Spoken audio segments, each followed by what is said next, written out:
I grew up in Canada as a hockey player and went on to played in all the way up to college till I got a little injured and decided to dedicate myself a little bit more to academics and to fitness and to bodybuilding. So I transferred all that energy that I had for hockey into bodybuilding.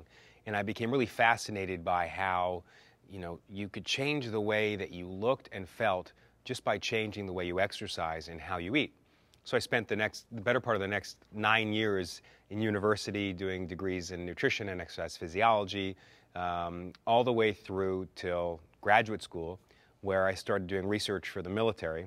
And I was an exercise and nutrition scientist for the Department of National Defense.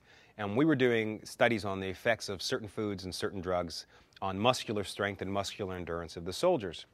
And what we found was at the end of 8 to 12 weeks, regardless of what we gave them, what food, what drug, all of them became fitter from these little 12-minute workouts we did once a week. So I became fascinated by the power of intensity. By having these smart, short, intense workouts, people started to get results. So I had a personal training business at the time that I had straight through university. And I started using these short, intense workouts with my clients. We started shortening our workouts from 60 minutes all the way down to 30. And my clients had fantastic results. And after a while, the clients kind of plateaued. And then I discovered the importance of variation, variety. So we had these short, intense workouts, but we had to keep varying these workouts. At around this time, my personal training business had grown. I had a pretty big team of trainers. I had a few studios. And we started taking care of all the actors that would come to Canada to shoot films. We started using these principles on the clients, on the actors, getting them ready for films, and we had fantastic results.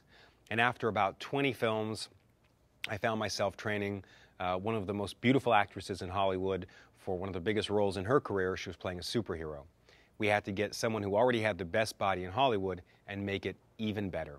And here was someone who hated to exercise and hated to diet, and I had her working out 25 minutes a day, 5 days a week, and eating these meals 5 times a day.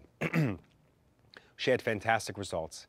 And next thing I know, she calls me. She's at lunch with the biggest television personality in the world. And she was getting complimented and couldn't believe that she was only working out 25 minutes a day, 5 days a week, and she was eating 5 times a day. She wasn't starving. So I get on the phone with this big television personality, and she says, "You should really write a book. What's the name of your program?"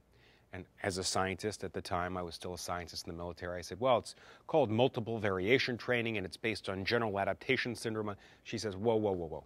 What's the name of your program?" And I said, "It's called..." "Oh, I get it. You're making fun of me." She says, "No one is ever going to follow or believe in or understand a program called multiple variation training." So that night I sat down, I said, let me break down what this program is. And at that time, my team and myself, we were working almost exclusively with actors coming to Toronto, Montreal, Vancouver, shooting films. We had about 25 films under our belt at the time. And I said, okay, well, we shoot a film set 5 days a week, Monday through Friday. And we work with the actors on their lunch break. They have about a 30-minute lunch break. So I've got to get them from the trailer, the hair and makeup trailer, worked out and back to the hair and makeup trailer in under 30 minutes. So we had about 25 minutes. And we always had to do a warm-up to make sure they didn't get injured and get their blood pumping and their fat starting to release so we can burn it. Then we would do upper body strength, lower body strength, abdominal toning, and we would end off on the 5th phase, a cardio burn at the end. So 5 phases in about 25 minutes, about 5 minutes a phase, 5 days a week. I said, okay, 5, 5, 5. Anyways, let's think about the diet part. And at the time, some landmark research just came out in all the medical journals, how 5 times a day is the optimum number of meals to make sure that your blood sugar remains stable, that you have control over your diet. So that's what I started using with my clients, the grazing as opposed to gorging, having multiple small meals throughout the day, breakfast, snack, lunch, snack, and dinner.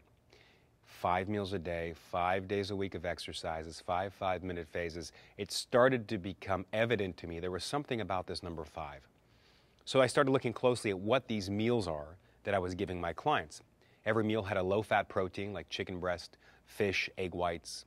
Every meal had a healthy carbohydrate, vegetables, fruits, whole grains. Every meal had fiber to keep them feeling full. Every meal had a healthy fat. And every meal had a sugar-free beverage. 5 factors per meal. And the last thing I looked at was having to prepare these meals for my clients on a film set. Being stuck in their trailer in a little tiny kitchen with a limited amount of ingredients and a very limited amount of time, I would get a phone call and say, from set saying, your client is on a lighting break, they're coming back to the trailer, and they've got to be back here in 10 minutes. You have 5 minutes to prepare them a snack or a meal. So in 5 minutes, I had to whip something up with a very limited number of ingredients. Generally, all the recipes took between 4 and 5 ingredients. 5, 5, 5, 5, 5, 5. All right, 5 factor.